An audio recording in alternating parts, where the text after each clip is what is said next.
So hi guys, yeah, I'm back. It's your boy Juan. So for today's vlog, it's going to be different. It's a informative vlog. I'm going to share to you what I've learned from our PE class, which are the different types of anatomical movements and the bones and muscles that are involved in those movements. But before we dive into the main topic, let's understand first and identify what is the meaning of anatomical movement. So in anatomy, anatomical movement is defined as the act or instance of moving a bodily structure or as the change of position in one or more of the joints of the body. Meaning, when you move something in your body, like let's say a body region or a body structure, there are anatomical movements that are associated with those actions. Now let's dive in to the main topic, which are the different types of anatomical movements and the bones and muscles that are involved. So first, let's talk about the abduction and adduction. Abduction is a movement of a body region, the limbs that are composed of your arms and legs, that is moving away from the midline of the body. The midline is located in the center of your body, which separates your body into two symmetrical pieces. What I mean by symmetrical is when you have a arm in your right side, you also have a arm in your left side. When you have a ear in your right side, you also have a ear in your left side. So I'm going to demonstrate to you what is abduction using my arms. So I'm going to stand up now. So this is abduction. I'm moving away my arms from the midline of the body. This is my midline here. And this is the closest point of my arms towards the midline. So when I abduct, I'm moving my arms away from the midline. That is abduction. Let's move on with adduction. Adduction is just the reverse of abduction. As I've mentioned earlier, abduction is a movement away from the midline of the body. Adduction, on the other hand, is a movement towards the midline of the body. And for demonstration purposes, I'm going to use my arms again so that you can fully understand what really adduction is. So I'm going to stand up now. So with the use of my arms, I'm going to demonstrate adduction. As an example, this is my arms here, and I'm going to perform adduction, which is the movement of my arms towards the midline of the body. I'm moving it towards the midline. Again, adduction. I'm going to perform also abduction. So this is abduction and adduction. Now let's identify the bones and muscles that are involved when performing abduction and adduction. So let's go first with the bones. The bones that are involved are the scapula, the clavicle, and then the humerus. And as for the muscles, we have the trapezius, the latissimus dorsi, the deltoid, the pectoralis major, and the triceps and biceps brachii. So the next anatomical movements that we're going to talk about are the angular motion and the circumduction. The angular motion is a motion of a body about a fixed point or a fixed axis. And to fully understand what angular motion really is, we must draw lines to create a triangle and find the angle that is created when you move something with your body. So I'm going to stand up now and perform angular motion. To fully understand what angular motion really is, we must draw lines from my shoulder down to my toes, back up to my fingers here, and then back to my shoulder again. And we've created a triangle that consists of angles. And the angle that we are looking for is this angle. So when I'm performing abduction or adduction, right now I'm performing abduction. See here that there is an angle created when I'm performing abduction. So that's why it's called angular motion. Let's move on to circumduction. Circumduction is a movement of a body region in a circular manner in which one end of the body region stays relatively stationary while the other end describes a circle. And I'm going to stand up now and perform circumduction. One end of my arm, which is the body region that we are going to use, should stay stationary while the other end should describe a circle. That is circumduction. This is describing a circle. The bones and muscles that are involved in doing angular motion and circumduction. So let's go first with the bones. The bones that are involved are the ulna, radius, scapula, clavicle, and then the humerus. And as for the muscles, we have the trapezoid, latissimus dorsi, extensor digitorum, extensor carpi group, peroneus, gastrocnemius, tibialis, and finally the Achilles tendon. Next up, we have the dorsiflexion and plantar flexion. Dorsiflexion is a movement of the foot upwards, meaning your foot is pointing towards the sky, the roof, or the ceiling. And plantar flexion is a movement in which the top of the foot is moving away from the leg, or is pointing downwards or towards the ground or towards the floor. Now, I'm going to demonstrate to you the plantar flexion and dorsiflexion. Dorsiflexion is the movement of the foot upwards. So that is dorsiflexion. Again, from its natural state, dorsiflexion. And plantar flexion is the movement of the foot downwards. So, in the natural state, and plantar flexion. Natural state, plantar flexion. Together, dorsiflexion, plantar flexion, dorsiflexion, plantar flexion. The bones that are involved in doing plantar flexion and dorsiflexion are the tibia, fibula, tarsal bones, metatarsals, and the phalanges of toes. And as for the muscles, we have the peroneus, gastrocnemius, sartorius, tibialis, and the extensor digitorum longus. Next on the list, we have the elevation and depression.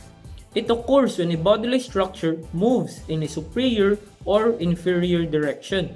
And as a demonstration, I'm going to use my shoulder as a bodily structure that we are going to elevate or depress.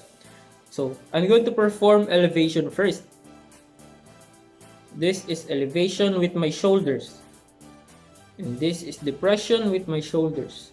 I'm moving it back to its natural state. Elevation, depression, elevation, depression. And the bones that are involved in performing elevation and depression are the scapula and clavicle. As for the muscles, we have the trapezoid, the deltoids, the pectoralis major, and the sternocleidomastoid. Next up, we have extension and flexion. Flexion is a movement in the anterior and posterior plane that reduces the angle between articulating elements, while the extension, it occurs when same plane as flexion except it increases the angle between articulating elements. So I'm going to demonstrate to you what is flexion and what is extension. The angle that we're talking about is this angle. See that when I'm performing flexion, the angle is gradually reducing. And when I'm extending, the angle is gradually increasing. Flexion, the angle is decreasing. Extension, the angle is increasing. So that is with my arms. You can also do this with your legs. The angle is here. And when I'm extending, see that the angle is increasing. And when I'm flexing it, the angle is decreasing. And extending, the angle is gradually increasing. Flexing, extending, flexing, extending. The bones that are involved when I'm performing extension and flexion with my arms are the radius, ulna, and then the humerus. As for the muscles, we have the biceps and triceps brachii, the extensor carpi group, and then the flexor carpi group. And for the bones that are involved when I'm performing extension and flexion with my legs are the tibia, fibula, and then the patella. And for the muscles, we have the gastrocnemius, peroneus, sartorius, extensor digitorum longus, tibialis, and finally, the Achilles tendon. Let's move on with gliding. Gliding occurs when two opposing surfaces slide past each other. and I'm going to demonstrate to you how to properly execute gliding. To perform gliding properly, we should not move our feet, it should be stationary, and it should be apart from each other, like this. And we should only transfer the body weight from this side to this side. So that is gliding. Here, here. Transferring my body right here and here. This is how to properly execute gliding. The bones that are involved in performing gliding are the first to fifth lumbar vertebra, the sacrum, coccyx, pelvic girdle, femur, the tibia, fibula, tarsus, metatarsal bones, and the phalanges of toes. For the muscles, we have the external oblique, rectus abdominis, glutes maximus, glutes medius, sartorius, iliopsoas, adductor longus, quadriceps, hamstring group, peroneus, tibialis, gastrocnemius, extensor digitorum longus, and finally the Achilles tendon. Next up, we have the opposition and reposition. Opposition is a special movement of the thumb which enables it to grasp and hold objects, while reposition enables the thumb to go back to its natural state. I'm going to demonstrate to you now the opposition and reposition. So this is the natural state of my thumb, and I'm going to do opposition. This is opposition, and I'm going to do reposition. That is reposition. Opposition, reposition, opposition, reposition. The bones that are involved in doing opposition and reposition are the carpals, metacarpals, and the phalanges of fingers. For the muscles, we have the flexor carpi group and then the extensor carpi group. Next up, we have pronation and supination. Refers to the rotation of the end of the radius across the anterior surface of the ulna.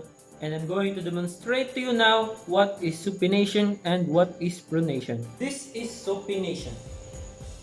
Palm facing upward, and pronation, palm facing downward. Supination, pronation. You can do it this way. Supination, pronation. Supination, pronation. The bones that are involved when performing pronation and supination are the carpal, ulna, radius, and then the humerus. As for the muscles, we have the flexor carpi group and then the extensor carpi group. Next, we have the protraction and retraction. Protraction is the moving part of the body interiorly in the horizontal plane, as in jutting your face forward, while retraction is the reverse movement of protraction, as in pulling back your jaw towards the spine. Now I'm going to perform protraction and retraction. I'm going to do this in the side view so you can clearly see the protraction and retraction happening. So this is protraction. And then this is retraction. Protraction, retraction. The bones that are involved when performing protraction and retraction are the occipital bone, the cervical vertebra, maxilla, mandible, and then the zygomatic. For the muscles, we have the sternocleidomastoid, the trapezois, masseter, orbicularis oris, zygomaticus, and then the occipitalus. And finally, we have the rotation. Involves turning the body or limb around the longitudinal axis, as in rotating the arm to screw in a light bulb. And now I'm going to stand up and demonstrate to you how to perform rotation. This is rotation.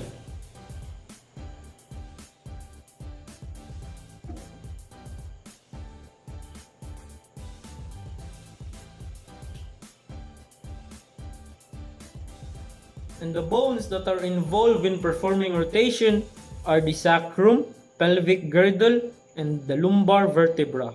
And as for the muscles, we have the external oblique, rectus abdominis, glutes maximus, glutes medius, sartorius, and then finally the iliopsoas. So that was it. We're all done.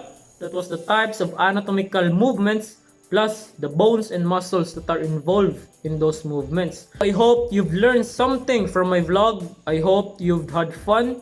Thank you for tuning in. Thank you for watching. This has been your boy who won from BSC E1A, and as always, stay safe and God bless to all of you out there. Peace.